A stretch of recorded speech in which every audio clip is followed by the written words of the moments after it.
بسم الاب والابن والروح القدس الان واحد امين. حكايتنا النهارده مع القديسه العظيمه القديسه هيلانا اللي دورت على صليب المسيح بنفسها عشان تاخد بركه منه، وعملت المستحيل لغايه لما لقيته.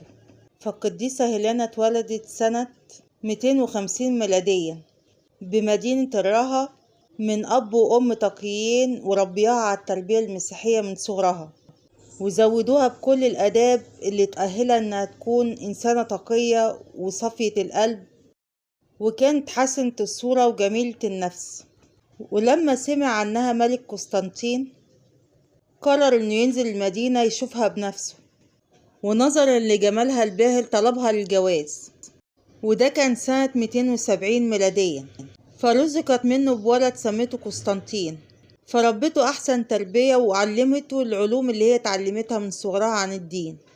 وفي سنة 293 قرر الملك إنه يطلقها، فعاشت مع ابنها وعلمته وكبرته، وهيأت الملكة هيلانا ابنها إنه يتقبل الإيمان المسيحي والإيمان بالسيد المسيح. وفي الوقت المعين ظهرت لهم علامة قوية، وهي علامة الصليب في السماء، واتكتبت كلمة تحتها إن بهذا نغلب، وأمين بعلامة الصليب بهذا نغلب.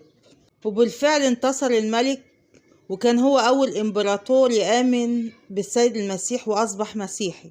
وبعدين اشتركت مع ابنها قسطنطين في البحث عن الصليب وبناء مباني في كنيسة بيت لحم وأورشليم. ورأت القديسة في منام أو رؤية إنها تروح تبحث عن الصليب المقدس في أورشليم، وتبحث بالتدقيق عن الصليب المجيد والمواضع المقدسة. ولما علم ابنها بالرؤية ديت أرسل معها الجند اللي يكون معاها ويحرسوها ويبحثوا عن الصليب. وبالفعل بحثوا عن الصليب ووجدوه، لكن لقت معاه الصليبين الآخرين بتوع الصين اللي كانوا مع المسيح. فأعلمها القديس مكاريوس رئيس الكرسي الأورشليمي بأن الصليب مكتوب عليه في أعلاه هذا هو ملك اليهود.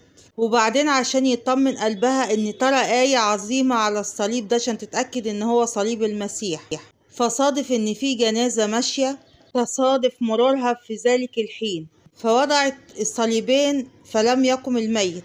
ولما حطت الميت على الصليب الثالث قام في الحال، فزاد إيمانهم كلهم وعظموا المجد لله. وشرعت بالفعل في بناء الكنائس، وادت المال اللازم للأنبا مكاريوس عشان يقدر يبني البناء السليم. ولما عملية البناء بدأت خدت الصليب والمسامير معاها القصر عشان تحتفظ بيهم لحين البناء. ففرح جدا الملك قسطنطين بعودتها ومعاها الصليب